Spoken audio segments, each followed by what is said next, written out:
पृथ्वी जिस क्षेत्र में है उसे सौर मंडल कहा जाता है। सूर्य के साथ 8 ग्रह हैं जो हमारे सौर मंडल को बनाते हैं, हमारे ग्रह पृथ्वी सहित। एक नौवा भी है, प्लूटो, जो कई तरह से एक ग्रह की तरह ही है, लेकिन अन्य ग्रहों की तुलना में बहुत छोटा है। इसलिए हम इसे बौना ग्रह कहते हैं।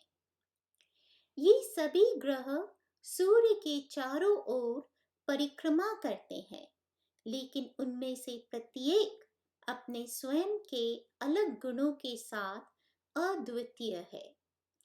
यह किस चीज से बना है, यह कितना गर्म है, वे कहाँ स्थित है। इसके अलावा जब प्रत्येक ग्रह अपनी धुरी पर घूमता है तो उसे एक दिन कहा जाता है, और जब कोई सूर्य के चारों ओर परिक्रमा करता है तो उसे एक वर्ष कहा जाता है। लेकिन एक दिन कितना लंबा है और एक वर्ष कितना लंबा है, सभी ग्रहों के लिए समान नहीं है। कुछ पृथ्वी पर दिनों और वर्षों की तुलना में बहुत कम है और अन्य बहुत लंबे हैं। इसे और समझने के लिए आइए एक कहानी को उन चित्रों के साथ सुने जो ग्रहों के बारे में तथ्यों को बताते हैं और उन्हें प्रत्येक व्यक्ति का व्यक्तित्व भी देते हैं।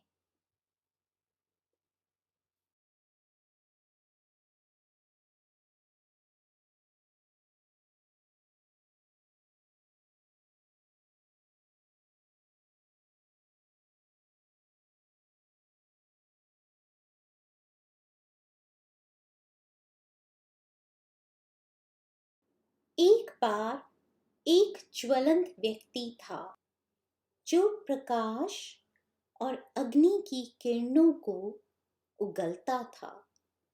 अंतरिक्ष के अंधेरे में वह गर्म था, इतना गर्म था कि वह बन गया उग्र और उग्र, और उसने खुद को सूर्य कहा। फिर उसने 9 बच्चों को जन्म दिया, सबसे बड़ी से छोटी उम्र तक बुध, शुक्र, पृथ्वी और मंगल, और बृहस्पति, शनि, यूरेनस और नेपट्यून, और अंत में प्लूटो, जिसने अपना जन्म लिया एक प्यारे छोटे बौने के रूप में। और इन बच्चों के कारण सूर्य का क्रोध शांत हुआ और वह उनके भव्य पिता में बदल गया। साथ ही साथ वह पिता बन गया जीवन का। मैंने उनसे मिलने का फैसला किया, प्रत्येक बेटे और बेटी से मिलने के लिए, यह देखने के लिए कि वे कैसे थे। मैं लौट आया हूं मेरे दोस्त, और अब मुझे पता है कि वास्तव में वे कैसे हैं। तो आगे आओ और सुनो, और चलो मिलते हैं सूर्य के 9 बच्चों से। सबसे बड़ा बच्चा बुध है। सूर्य का यह पुत्र आकार में सबसे छोटा है। उसने रहने के लिए चुना स्थान हमेशा अपने पिता के किरणों के पास। हालांकि उसके पास खुद को बचाने के लिए जादू का कंबल नहीं है। सूर्य ने बुध को दंड दिया, खुद को चोट पहुंचाने के लिए, पिता के बेकाबू किरणों के इतने करीब आने के लिए।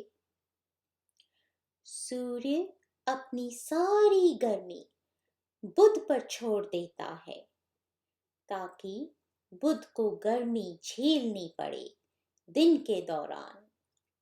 लेकिन हर रात वह दूर हो जाता है ताकि बुध ठंड से पीड़ित रहे हर रात।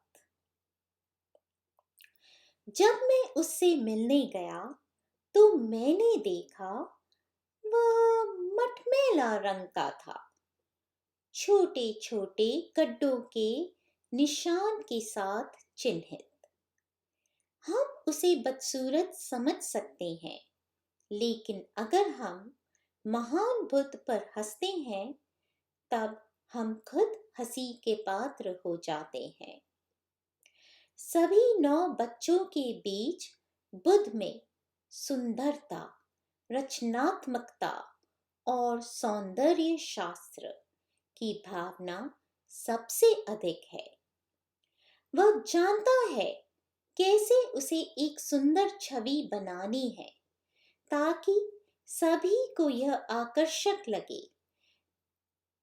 मैं उसके साथ देर तक बैठा रहा, 1 दिन से ज्यादा, और वह जो सबसे अधिक जानकार है उसने मुझे शुद्ध ज्ञान दिया, सभी महान चीजों को जानने के लिए। जब मैंने उसे देखा वह गर्व महसूस कर रहा था, एक सख्त चेहरे के साथ, लेकिन वहां था एक मुस्कान किनारे पर पड़ा हुआ उसके होठों पर। वह एक नया साल शुरू करने के लिए तैयार लग रहा था, जो उसके लिए है पृथ्वी के 2 दिनों से कम। लेकिन उसके लिए एक दिन लंबा और थकाऊ है, क्योंकि यह पृथ्वी पर 59 दिनों के बराबर है। बुध से छोटा शुक्र है, दूसरा बच्चा है। वह सबसे सुंदर है, हमेशा साफ और सुगंधित, ताकि वह सबसे चमकदार कन्या हो रात के आकाश में। कोई भी उसे हमेशा पृथ्वी से देख सकता है, नग्न आंखों से। वह हमेशा अपना ध्यान केंद्रित करती है अपने निर्माता पर।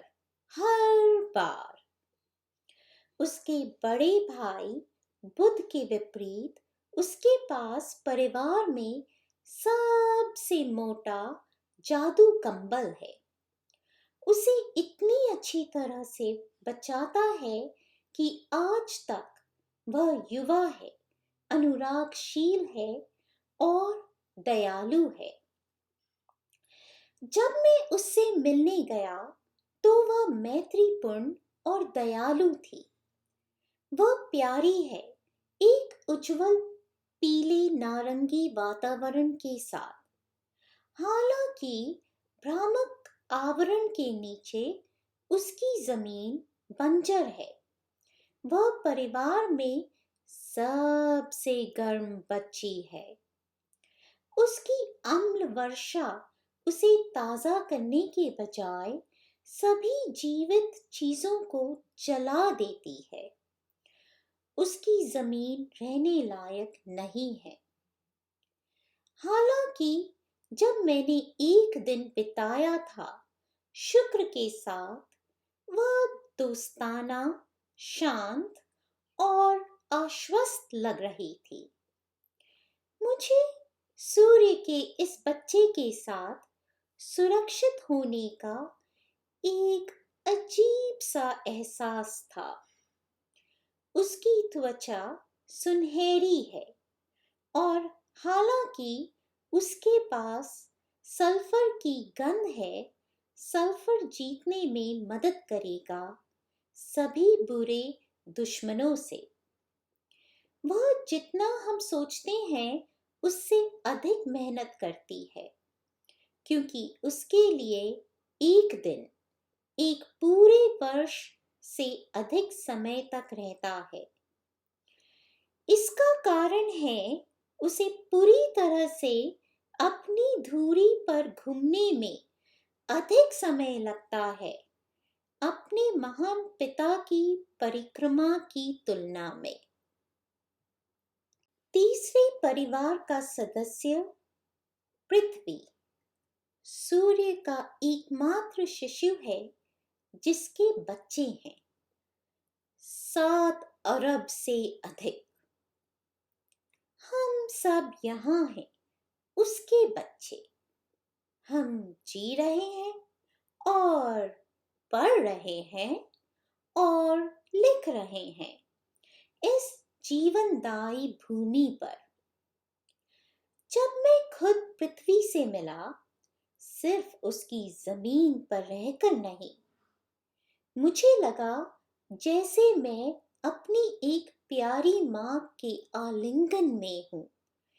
धरती मेरी माँ है, वह सहज है और सुगंधित है, वह बहुत सहनशील है, वह अपनी भूमि पर किए गए सभी नुकसानों को धैर्य के साथ सहन करती है। वह हमारा पोषण करती है, हमें प्रदान करती है स्वच्छ हवा और पानी, साथ ही हमारा भोजन। उसकी बारिश से सुगंधित मिट्टी की खुशबू आती है, क्योंकि यह है शुद्ध पानी, वो महान तत्व जिसके बिना यहाँ कोई जीवन नहीं होगा। धरती माँ की कई आश्चर्यजनक अद्भुत पहलू है, जैसे कि पृथ्वी सूर्य की सबसे जीवंत और रंगीन बच्ची है। वह इस दुनिया में रंग लाती है, वह प्रकृति की कलाकृति बनाती है, वनस्पति और जीव। वह अनायास जन्म देती है विभिन्न प्रकार के फूलों और विभिन्न प्रकार के पेड़ों को। फिर भी वह संतुलन के साथ पोषण करती है हर कण कण पर। चौथा बच्चा मंगल है। संभव है कि वह भी एक बार था एक पिता। कुछ सबूत हैं, सूखी नदियां और सूक्ष्म एक कोशिकीय जीवाश्म। शायद जीवन एक बार यहाँ मौजूद था और यह अभी भी मौजूद हो सकता है गहरे गहरे भूमिगत में। जब मैं मंगल पर गया तो उसने मेरा हाथ जोर से हिलाया, एक प्यारी मुस्कुराहट और हाथ में एक छड़ी के साथ। वह थोड़ा जंग लगा हुआ और लाल दिख रहा था। वह मजबूत और निर्भीक लग रहा था। उसकी त्वचा की सतह, जैसे कि मैंने उसके हाथ पर महसूस किया, ठंडी और धूल भरी और सूखी थी और वह रेगिस्तानी रेत की तरह महक उठा। जब मैंने सूर्य की इस संतान के साथ दिन बिताया, मैं उनकी बुद्धि से चकित था और जैसे कि मैंने उससे सीखा, मैंने पाया कि उसने मुझे बनाया है एक बच्चे की तरह, शुद्ध और सरल, जिस तरह से वह था। मैंने पाया कि वह इतना धैर्यवान है, अपनी बड़ी बहन पृथ्वी की तुलना में लगभग 2 गुना समय लेता है अपने पिता सूर्य के चारों ओर एक बार जाने के लिए और पूरा 1 साल पूरा करने के लिए। हालांकि वह 5वां बच्चा है, बृहस्पति एक विशाल काय बन गया है। सूर्य का यह पुत्र आकार में सबसे बड़ा है। वास्तव में वह और उसके छोटे भाई सभी 4 बड़े बच्चों की तुलना में विशाल है और यह विभिन्न प्रकार के गैस से बने हुए हैं, जबकि बुध, शुक्र, पृथ्वी और मंगल चट्टानों से बने हैं। बृहस्पति को हमारे 11 साल लगते हैं अपने पिता सूर्य की एक परिक्रमा करने के लिए। बृहस्पति की एक प्रसिद्ध विशेषता है, कोई इसे एक शानदार युद्ध घाव या निशान के रूप में सोच सकता है। यह उसका महान लाल धब्बा है, उसके खून का एक मंथन तूफान, ग्रेट रेड स्पॉट।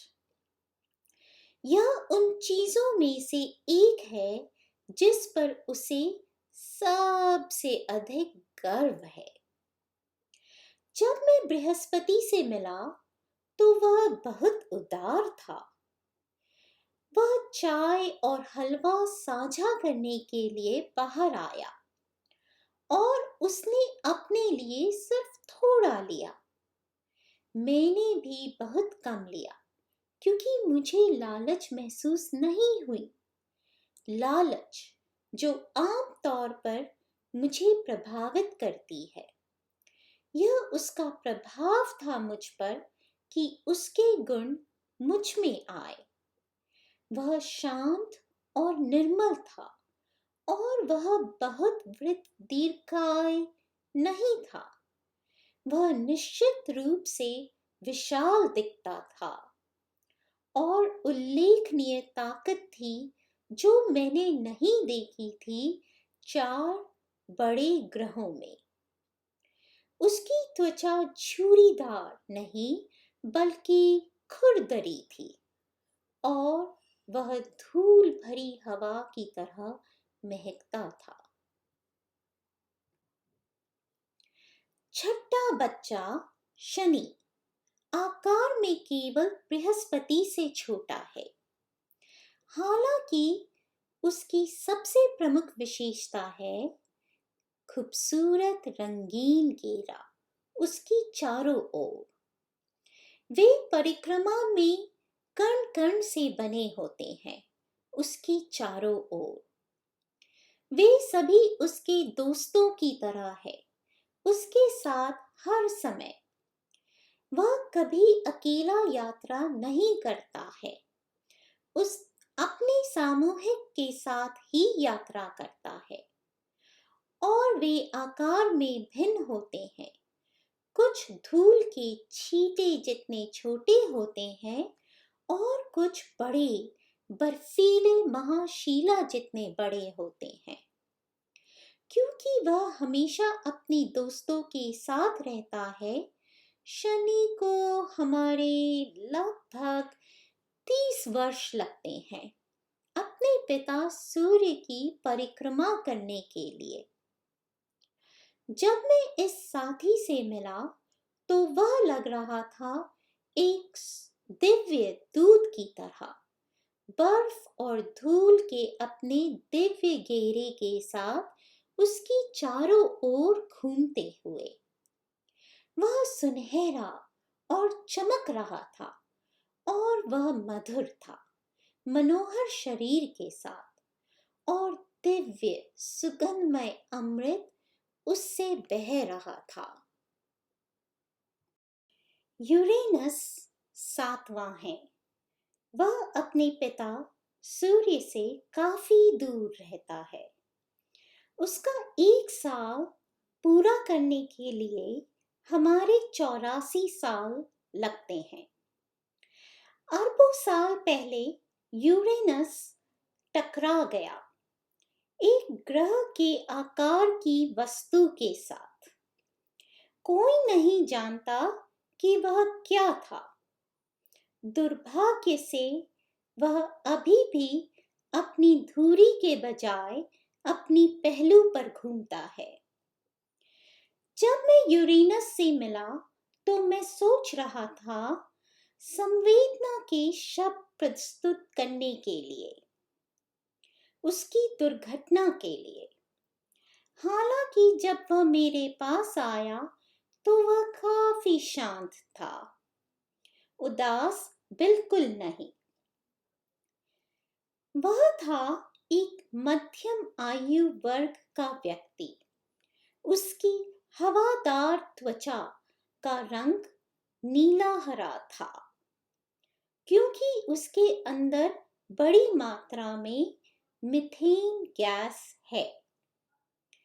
वह हंसमुख लग रहा था और उसके पास स्वच्छ सुगंध थी। उसकी त्वचा नर्म और फीकी थी। मैंने ज्यादा समय नहीं दिया यूरेनस के साथ, क्योंकि मेरी यात्रा जल्द ही समाप्त होने वाली थी। नेपट्यून 8वां बच्चा है और सूर्य से लगभग 3 बिलियन मील दूर है। सूर्य की परिक्रमा करने के लिए पूरी तरह से उसे 165 साल लगते हैं। अंदर तूफान भंवर करता है, जैसे कि ग्रेट डार्क स्पॉट। जब मैं नेपट्यून से मिला, मैंने उसे आत्मनिरीक्षण में गहरा देखा। उसने महसूस नहीं किया कि मैं आया था। उसकी त्वचा का रंग गहरे नीले रंग का था। उसकी त्वचा बहुत खुरदरी और मजबूत महसूस हुई और उसकी गंध मीथेन गैस की तरह थी, जो उसे देता है उसका गहरा नीला रंग। वहां बहुत हवा थी और मैंने अभिवादन चिल्लाने की कोशिश की। मैं पवन से उम्मीद कर रहा था कि वह मेरी आवाज दूर ले जाएगा, लेकिन इसके बजाय मेरे विस्मयादिबोधक पवित्र आदमी के पास पहुंचा, स्पष्ट रूप से और बहुत जोर से। मैं डर गया था। मैंने सोचा कि यह संत अपने विचारों में खलल डालने के लिए मुझ पर क्रोधित हो जाएगा। लेकिन नेपट्यून केवल मेरी ओर मुड़ा और मेरी उपस्थिति को स्वीकार किया। मेरे माथे के बीच में एक चुंबन के साथ स्वागत किया। वह सबसे क्षमाशील व्यक्ति था जो मुझे मिला था और उसके साथ मुझे लगा कि मेरे सारे जटिल विचार, साथ ही साथ मेरा अहंकार भी, सभी हवा में गायब हो गया। उसने मेरी मदद की ताकि मैं दरवाजे से प्रवेश कर सकूं, अपनी यात्रा जारी रखने के लिए प्लूटो की ओर। सबसे छोटा बच्चा प्लूटो है और उसकी कहानी बहुत दुखद है। उसका जन्म हुआ था एक बौने के रूप में। उसके पिता ने उसे अस्वीकार कर दिया और उसे जीवित रहने के लिए बाहर भेज दिया। सूर्य के परिवार के क्षेत्र के बहुत किनारे पर। प्लूटो अपने पिता के पास रहना चाहती है, लेकिन वह बाध्य है आकाशीय शक्तियों द्वारा, जो बच्चों को एक निश्चित दूरी पर रहने के लिए मजबूर करती है उनके पिता सूर्य से। इसलिए प्लूटो करती है एक समझौता। आधे से अधिक समय तक ग्रह पथ पर चलने के लिए वह अपने पिता से सही दूरी पर रहती है, लेकिन बाकी समय के दौरान वह करीब आती है, उसके पिता के करीब। वह चाहती है कि उसके पिता उसे वापस स्वीकार करेंगे सूर्य के परिवार में। इसलिए उसका ग्रह पथ नेपच्यून के ग्रह पथ को लांघता है, ताकि प्लूटो सूर्य के करीब आ सके, अपने बड़े भाई नेपट्यून से ज्यादा करीब। वह लगभग हमारे 2.5 सदी लेती है 1 साल पूरा करने के लिए, और पूरी तरह से अपने पिता के चारों ओर परिक्रमा करने के लिए। जब मैं उससे मिलने गया तो मैंने पाया उसकी त्वचा नरम लेकिन ठंडी थी। उससे धूसर धूल और बर्फ की तरह महक आ रही थी। मैं देख सकता था कि उसकी गुणवत्ता थी एकीकरण, क्योंकि वह सभी गुणों से युक्त थी, दूसरे ज्येष्ठ बच्चों के संपूर्ण गुण से। वह ज्ञानी और दयावान थी, और थी मासूम, बुद्धिमान, उदार और शांतिपूर्ण, साथ ही साथ मधुर और सामूहिक, हंसमुख और क्षमाशील। ये कुछ गुण हैं जो मैं उसके भीतर देख सकता हूँ। वास्तव में वह एक आदर्श है, आदर्श जो हमें पालन करना चाहिए। और अब मेरे दोस्त, मैं अपनी यात्रा से लौट आया हूँ, और मैं समृद्ध हुआ हूँ 9 बच्चों द्वारा, वे जो अपने पिता सूर्य के चारों ओर घूमते हैं। वास्तव में मुझे लगता है छोटे खंडों में सभी उत्पादक गुण मुझ में भी समाहित हो गए हैं। क्या सूर्य के 9 बच्चे भी हम में निहित हैं? क्या यह यात्रा उन्हें जगा सकती है और उन्हें घूमता हुआ देखकर उनके अलग अलग गुण हम में जागृत हो सकते हैं? हमारे माध्यम से इन योग्यताओं को सब में फैलाने के लिए। गहन चिंतन के बाद मुझे कुछ महत्वपूर्ण एहसास हुआ। मैंने बाहर की यात्रा की है, सोलर सिस्टम की यात्रा, लेकिन शायद सच्ची यात्रा अंतर्गत की यात्रा है।